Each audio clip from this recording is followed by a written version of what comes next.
E, gente, voltando aqui, teve um probleminha na internet, né? Mas vamos aí para o slide.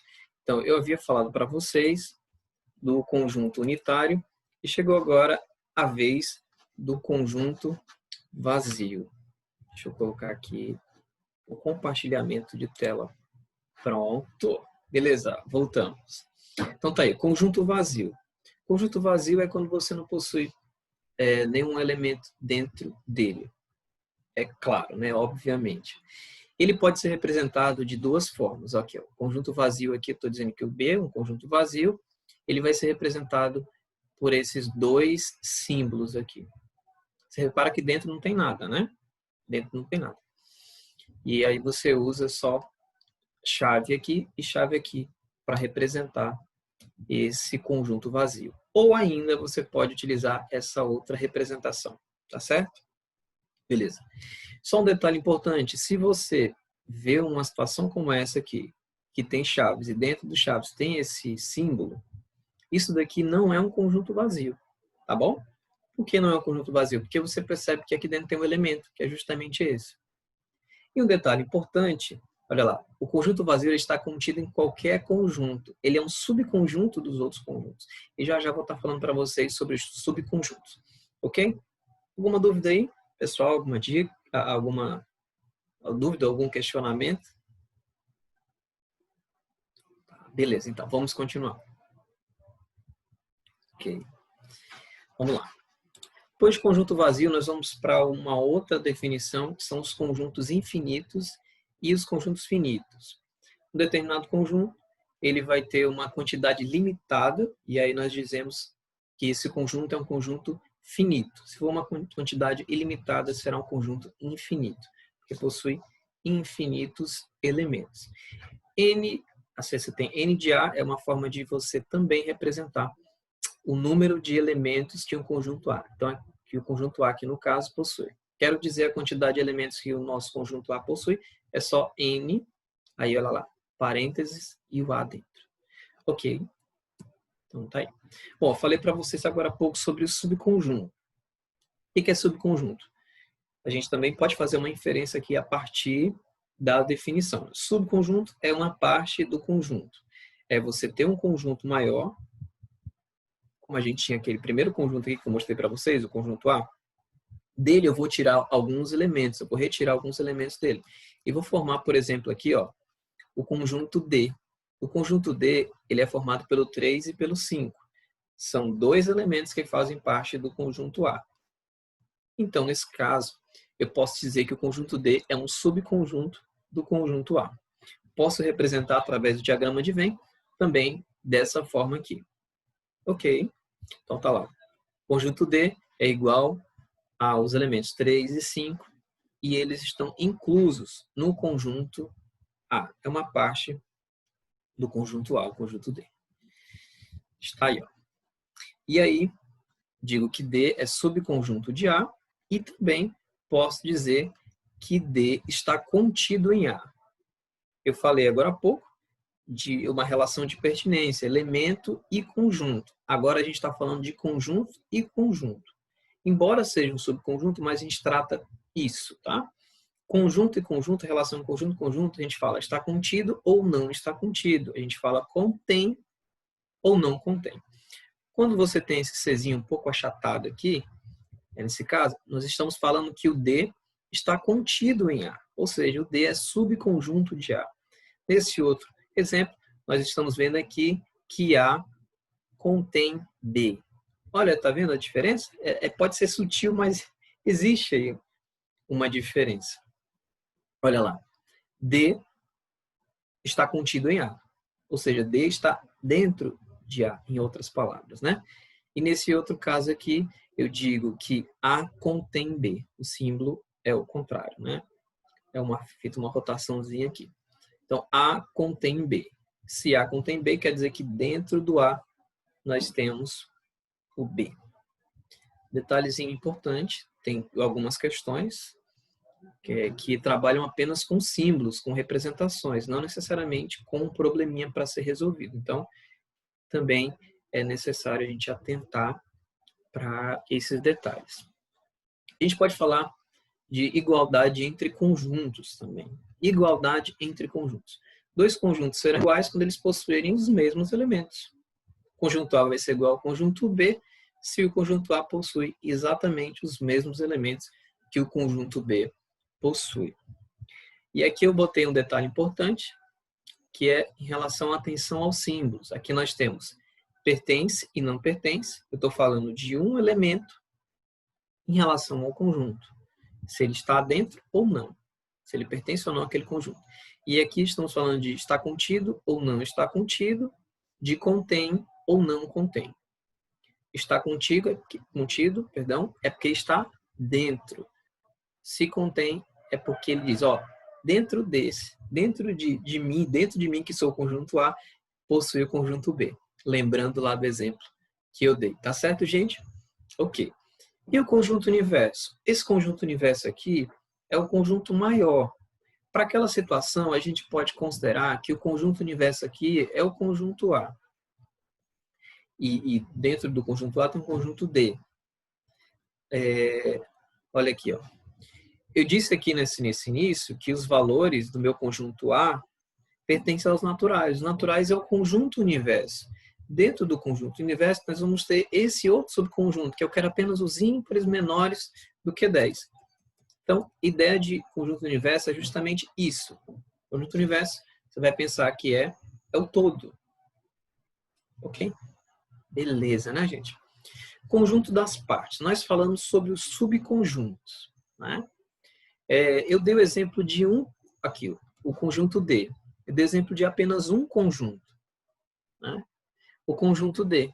Eu poderia formar outros subconjuntos, outros conjuntos a partir do conjunto A? Com certeza. Aí nós teríamos o conjunto das partes. Vamos aqui para um exemplo. Olha aí, eu tenho um conjunto L. Com esse conjunto L, eu vou poder formar os seus subconjuntos ou conjuntos das partes. Certo? Beleza. Já eu respondo a sua pergunta. Ok. Muito bem.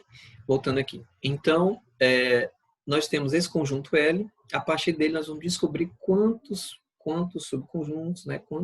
Qual a quantidade de conjuntos das partes nós podemos formar a partir desse L aqui. Então, quais são os possíveis subconjuntos para o L? Nós temos aí o conjunto vazio. Lembra? Pois é, conjunto vazio ele está presente em todos os conjuntos. Depois eu posso pegar um elemento apenas e formar um conjunto. Outro elemento, formar um conjunto. Aí vai indo, eu formei 3 conjuntos. Cada um contendo apenas um elemento e recapitulando. Aqui é sempre assim, vendo e recapitulando para não esquecer. Então aqui, nós temos conjunto vazio e aqui já temos conjuntos unitários, porque tem apenas um elemento. Aqui já teremos outros conjuntos. Você repara que com um conjunto com 3 elementos, nós conseguimos formar outros subconjuntos. Mas qual é a quantidade de subconjuntos que nós podemos formar? Existe uma fórmulazinha que vai nos ajudar a encontrar a quantidade de subconjuntos. Então, para você ter a certeza de que a quantidade de subconjuntos formados está certa, é importante que você use essa fórmula aí, tá? Pessoal, não esqueça, eu estou gravando aqui de casa, então tem alguns sons domésticos aí, né? Alguns sons de casa mesmo. Às vezes passa uma moto na rua, um carro que buzina, um cachorro que late, mas como eu já disse, né? Nada disso aí vai poder atrapalhar de forma substancial a nossa aula aqui. Então tá aí, o conjunto das partes. Para o nosso conjunto L, contendo 3 elementos, já existe essa fórmulazinha aqui, ó. Se o nosso conjunto, o número de elementos de um conjunto que for, nesse caso, de elementos do conjunto L, o número de elementos vai ser igual a K. Tá? Então, aqui nesse caso temos 3 elementos, então o número de elementos do meu conjunto é igual a K. E esse K, nesse caso, será 3. A fórmula é essa, ó. N PL, que é o conjunto das partes. Então, o número de elementos do conjunto das partes vai ser igual a 2 elevado a K. E esse K é exatamente a quantidade de elementos que o meu conjunto possui. Em outras palavras, a gente pode dizer o quê? Quero saber qual a quantidade de subconjuntos? Então, a fórmula só é essa aqui, ó, 2 elevado a K. E K é o número de elementos que o meu conjunto possui. Então vai ficar desse jeito. Ó. Meu conjunto possui aqui, conjunto L, 3 elementos, então fica 2 elevado a 3, uma potênciazinha, resolve a potência, que será igual a 8. Então possui 8 elementos. Se você contar lá, teremos exatamente 8 elementos. 1, 2, 3, 4, 5, 6, 7, 8. 8 elementos aqui, a partir do conjunto L, que é o conjunto das partes. Joinha? Pronto, finalizando algumas definições, a gente vai para a operação entre conjuntos. A gente vai ter a união, a intersecção, a diferença, e já vamos ver os demais aí. Ok. Muita atenção, tá? Mais uma vez, desde o início, nós pedimos atenção. Atenção, porque matemática é o quê? Detalhe, matemática é prática e precisa de dedicação também. Certo? Eu não gosto muito de trabalhar com essa ideia de fulano de tal é gênio. Sim, a pessoa pode ter algumas habilidades, né? Ele pode ter super habilidades, mas você pode construir aí as suas habilidades a partir da prática mesmo, observando esses detalhes, tá ok? Então tá aí, ó. Operação entre conjuntos. Vamos trabalhar com a união. Você tem o conjunto A e o conjunto B. A partir disso, nós podemos instituir aqui, estabelecer a união desses dois conjuntos. Como? Agregando os elementos. Os elementos de A vai se unir aos elementos de B e formar um novo conjunto, que é A união B. E nós podemos dizer que esses elementos pertencem a esse conjunto, tá o quê? O elemento pertence a A ou ele pertence a B. Porque agora eles tornaram apenas um conjunto. Ou seja, eles são um.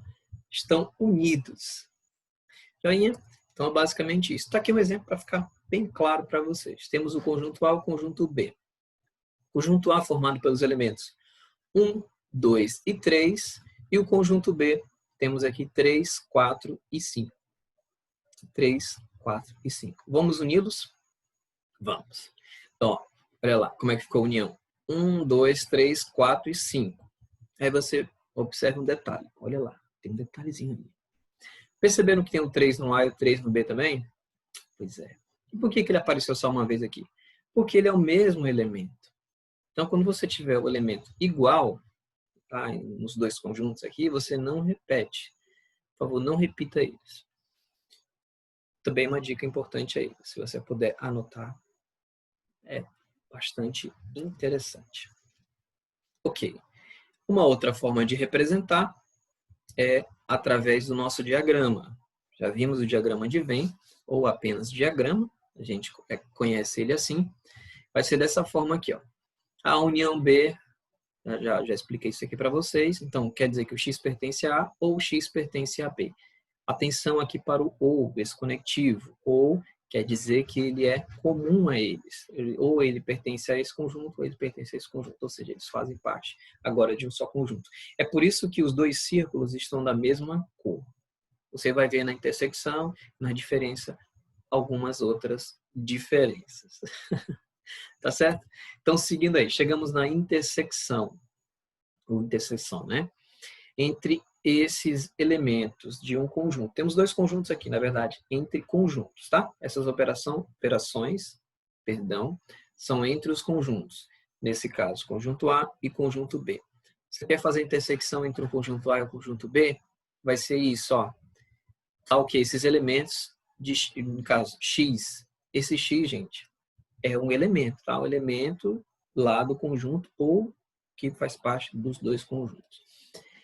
O elemento lá pertence ao conjunto A e pertence ao conjunto B. O que quer dizer aqui agora? Quer dizer que, nesse caso da intersecção, vai haver uma... você vai encontrar os elementos em comum. Tá? Agora são os elementos em comum. Lá na união, a gente juntou e formou um conjunto. É um novo conjunto. Aqui não. Aqui a ideia da intersecção é você procurar o que tem em comum. E dica de português aí, é aula de matemática, mas anota, dica de português. Existe a diferença entre em comum, tá? Separado, e incomum. Em comum é porque é a mesma coisa, tá? São equivalentes ou iguais, né? Dependendo do contexto. E incomum é porque é diferente. Nesse caso, é em comum. Intersecção, você vai procurar os elementos em comum. Olha aqui como é fácil. Conjunto A e conjunto B. Que elementos eles possuem ou qual elemento eles possuem em comum? Nesse caso aqui é o 3. Nós já vimos em uma outra situação. Era o 3. O 3 está no conjunto A e o 3 também está no conjunto B. É o único. E aí eu pergunto para vocês, deixa eu perguntar aqui para o pessoal. O que a gente pode falar desse conjunto aqui, gente? Aqui que tem o número 3. Isso, muito bem. É isso aí mesmo.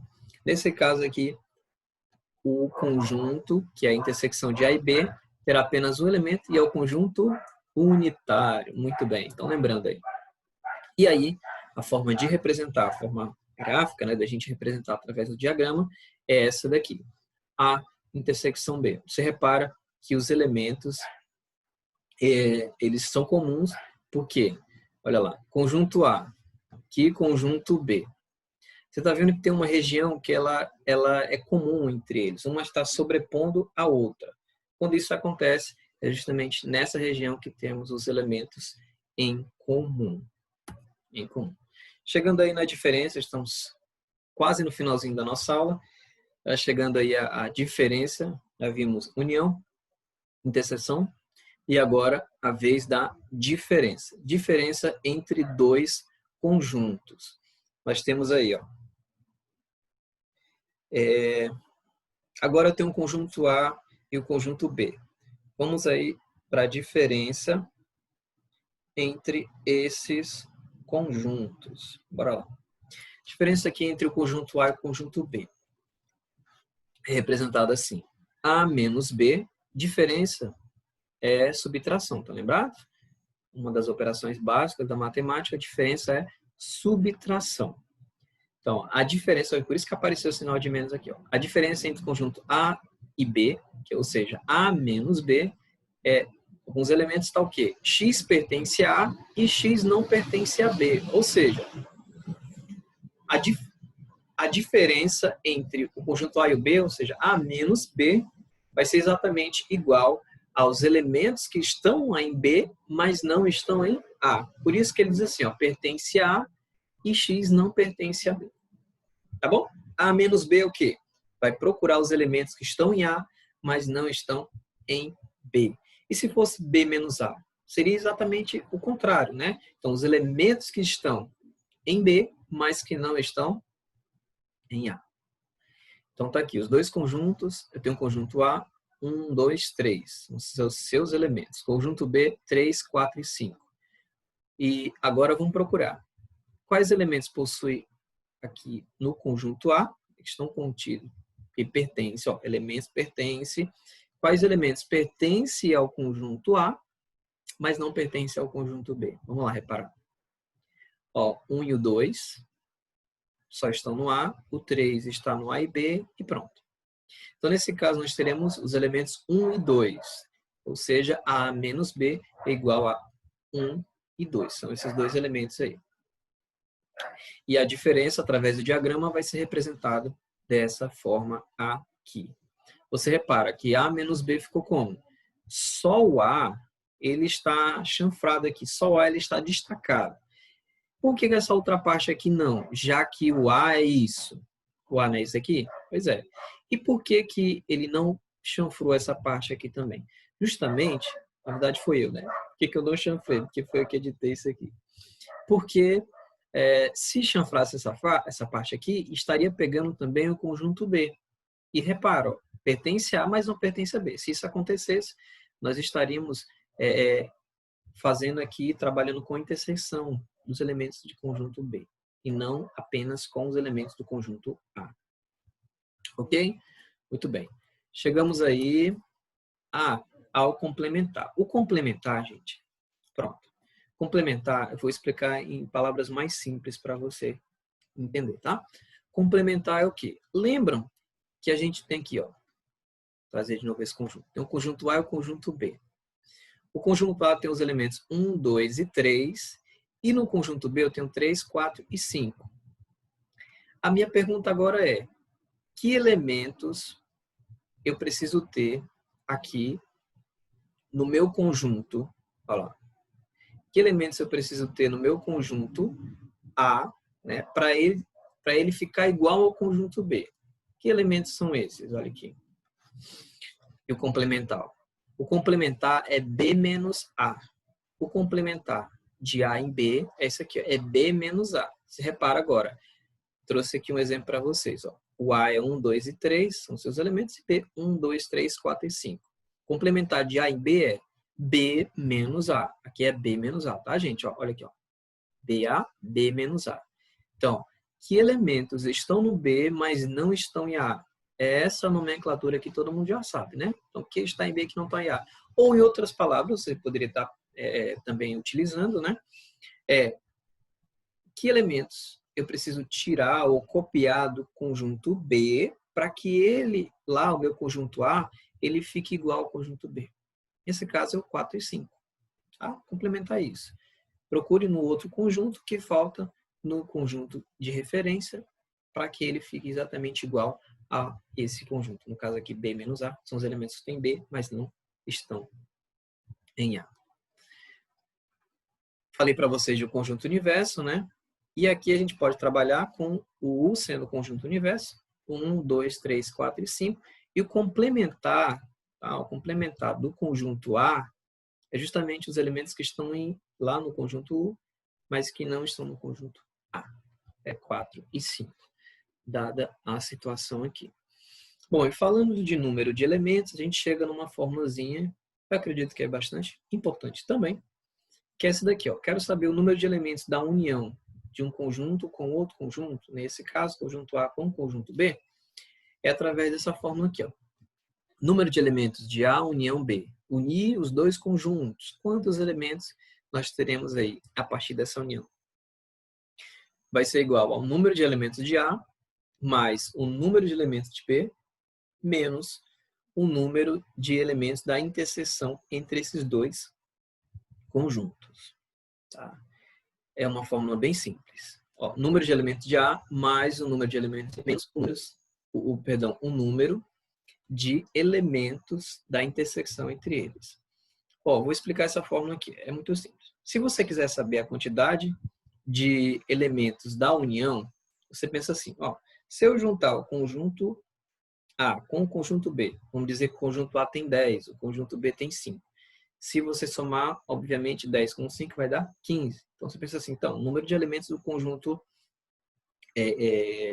desse novo conjunto, né, que é da união, vai ser 15, porque um tem 10 e outro tem 5. Somei e deu 15. Mas será que faz sentido? Porque o que pode acontecer? Pode ser que lá no meu conjunto A, eu tenha os mesmos elementos que tenho no conjunto B. E aí eu estaria repetindo o mesmo conjunto. É aquela situação lá que eu botei para vocês agora há pouco. Então, se eu quero tirar essa repetição, essa possível repetição, evitar com que eu some novamente a quantidade aí, um valor que já foi utilizado, né, ou mencionado, eu vou ter que tirar, ou subtrair essa diferença. Tá? A diferença que é justamente a interseção entre eles. Ok, gente? Beleza. Chegamos aí a uma questão para finalizar a nossa aula, uma questão da AOCP.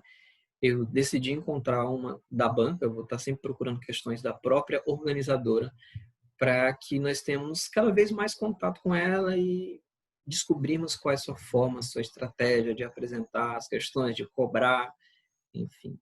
É uma forma, assim, que nós devemos considerar, né? Então tá aí, essa questão ela é de 2019, não lembro de qual concurso foi, mas ela é também para nível médio, considerando que o nosso edital está focado aqui para nível médio. Dentro desse assunto de conjuntos, trouxe essa questão aí, da AOCP, né, esse instituto aí. Então vamos para a leitura.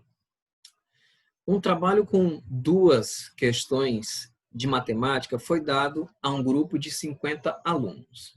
Desses alunos, apenas 15 acertaram as 2 questões, 30 acertaram a primeira questão e 10 acertaram apenas a segunda questão. Qual foi a porcentagem de alunos que erraram as 2 questões?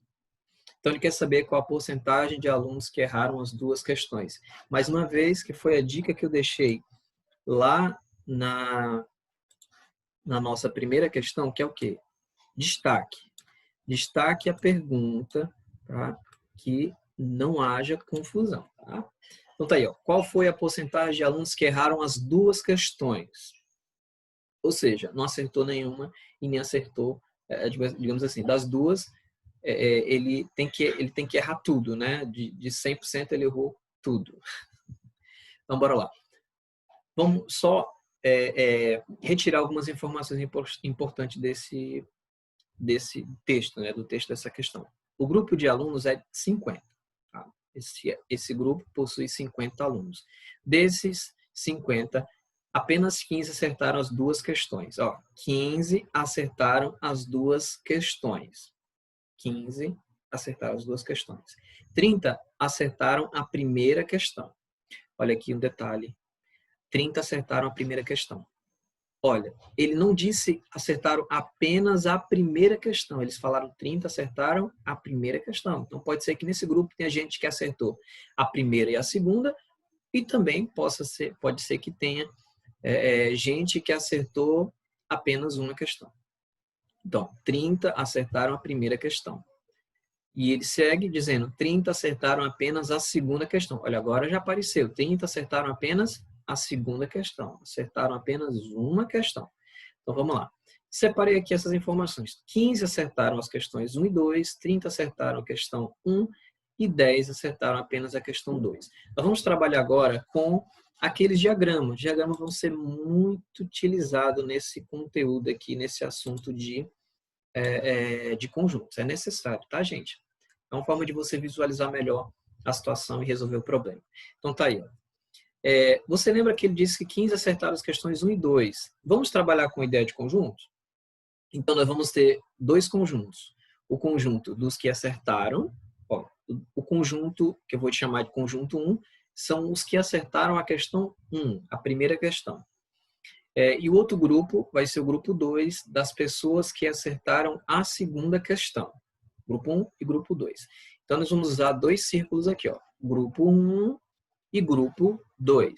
Eles vão estar aqui intersectados entre si. Vai ter uma região que eles se encontram, que é justamente o que é comum para eles, para esses dois grupos. O que é comum aqui é quem acertou tanto a questão 1 quanto a questão 2.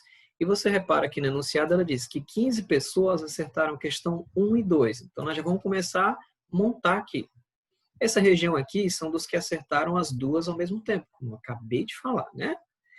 E assim, quando você tiver um problema como esse de conjuntos, dê preferência, e esse é o ideal, é que você coloque primeiro a informação que é a comum para os conjuntos, a interseção entre eles. Nesse caso aqui é 15. A outra informação que ele deu, vamos voltar aqui, ó, é que 10 acertaram apenas a questão 2. Apenas a questão 2 significa dizer que ele está aqui, ó, nessa região.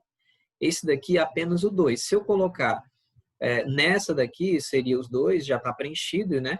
E nessa região aqui não tem nada a ver com o número 2. Então, acertaram apenas a questão 2, foram 10. Então, vou colocar aqui o 10, apenas a questão 2. E vamos continuar. Olha lá. Se a questão diz que 30, olha aqui, 30 acertaram a questão 1, e é por isso que eu falei, atenção nesse detalhe, nessa informação do 30 acertaram a questão 1, porque pode ser que nesses 30, algumas pessoas acertaram também a questão 2, não só a questão 1. Então, é o que aconteceu. Ó. Desses 30, nós vamos tirar os que acertaram também a questão 2, porque já está aqui. Então, 30 menos 15 vai ser igual a 15. Nesse caso, nós temos 15 pessoas acertaram apenas a questão 1. Apenas a questão 1. Vamos interpretar aqui rapidinho essas informações. Ó. Esse 15 aqui quer dizer o quê? Apenas dos que apenas acertaram a questão 1. Nesse grupo, desse de 15 aqui, são pessoas que acertaram a questão 1 e a questão 2. E nesse outro aqui, acertaram apenas a questão 2. Você repara que são conjuntos. Vamos sempre associar com aquela ideia de conjuntos. Tá bom? Então tá aí, ó. O total de pessoas que acertaram questões foi qual? Foi 15, mais 15, mais 10. 15 mais 15 mais 10, então 40 pessoas. Desse universo de 50 pessoas, que a questão falou, eram 50 pessoas, o trabalho foi entregue para essa quantidade, apenas 40, não, apenas não, né? É uma quantidade até boa. 40, né? 40 dessas 50 acertaram as questões. Mas a pergunta, a questão, ela está querendo que a gente diga a quantidade de pessoas que acertaram pelo menos uma questão, ou uma ou duas, enfim. Não, ele quer saber a quantidade de pessoas, mas é a porcentagem, tá? Então aqui vai entrar a porcentagem. Qual foi o percentual, né? Qual foi a porcentagem de alunos que erraram as duas questões? Ora, 40 acertaram, então 10 erraram. Porque nós temos aí, ó, 50, que é o universo, conjunto universo, 50 menos 40. Opa, um errinho aqui na digitação. Deixa eu consertar aqui rapidinho. Então, nós temos aqui, ó. Ô, gente, o computador não pode travar agora. Mas você faz esse reparo aí, tá? Deixa eu tentar aqui. Mas é o seguinte, ó, 50 menos 40 você vai colocar igual a 10, porque é a diferença aqui de 50 menos 40. E aí você vai pegar esses 10 aqui em relação ao total para poder encontrar a porcentagem. Ó, são 10 de quanto? São 10 de 50. 10 erraram do total de 50 pessoas que fizeram essas questões, que fizeram esse trabalho. Aí você pega e divide 10 por 50, que vai dar igual a 0,2. 0,2 está em decimal, mas você quer em percentual, né? Então você pega e multiplica 0,2 vezes 100 e assim você encontra em porcentagem. Será 20%, como está aí na tela. E, nesse caso, 20% erraram as duas questões, ficando com a alternativa letra E. Tá bom, gente? Um abraço a todos. Infelizmente, o meu computador travou aqui. Acho que é porque ele passou boa parte do dia ligado, funcionando. Mas agradeço a atenção de todos. Desejo bons estudos e nos encontramos em breve. Tá bom? Um abração, mais uma vez, e até já. Não deixem de curtir, tá? Curtam esse vídeo também. Se você ainda não é inscrito, aproveita para se inscrever e compartilhar com os demais amigos que estão estudando, tá? Vamos pensar também que não existe concorrente nesse momento. Nós somos concorrentes de nós mesmos. Somos nós que temos que ter disciplina, dedicação de estudo. E depois, né? Depois, quando nós estivermos fazendo a prova, que já vai ser uma outra situação, vai ser um outro momento. Ok? Então, como eu disse, ficamos por aqui e até já no próximo assunto, o conteúdo novo. Tchau, gente.